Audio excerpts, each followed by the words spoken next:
நாங்க நிறைய பேச்சாளர்களை வந்து உருவாக்கிக்கிட்டு இருக்கோம். எங்க பேச்சாளர்கள் வந்து 1 மணி நேரம் 2 மணி நேரம் கூட பேச தகுதியானவர்கள். அந்த அளவுக்கு ஒரு யாரு? சிவாஜி கிருஷ்ணமூர்த்தி மாதிரியா? பெண்களை கேவலமாக விமர்சனம் செய்யக்கூடிய சிவாஜி கிருஷ்ணமூர்த்தி மாதிரியா? யாரை உருவாக்கிக்கிட்டு இருக்கிறீங்க?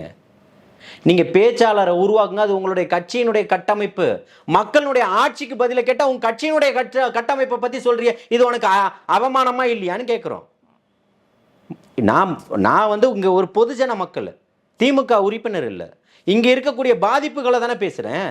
அதுக்கு பதில் சொன்னா நான் 2 மணி நேரம் பேசக்கூடிய பேச்சாளரை உருவாக்கிறேன். இதுதான் திராவிட மாடலுடைய மிகப்பெரிய ஒரு சாதனையா? இதுதான் தமிழ்நாடு அரசனுடைய மிகப்பெரிய ஒரு சாதனையா? தூய்மை பணியாளர்கள் 100 நாளை தாண்டி கடலுக்குள்ள நடுவில் இறங்கி போராட்டம் பண்றாங்க.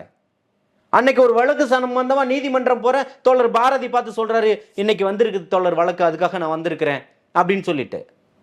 அது இன்னொரு பக்கம் பாத்தீங்க அப்படின்னா தூய்மை பணியாளர்களுக்கு காலை உணவு திட்டம்னு ஒரு திட்டம். யாரை இன்னும் ஏமாத்திக்கிட்டு இருக்கேன்? காலை பணியாளர்களுக்கு தூய்மை பணியாளர்களுக்கு உணவு கொடுங்க, தப்பே கிடையாது. சரியா?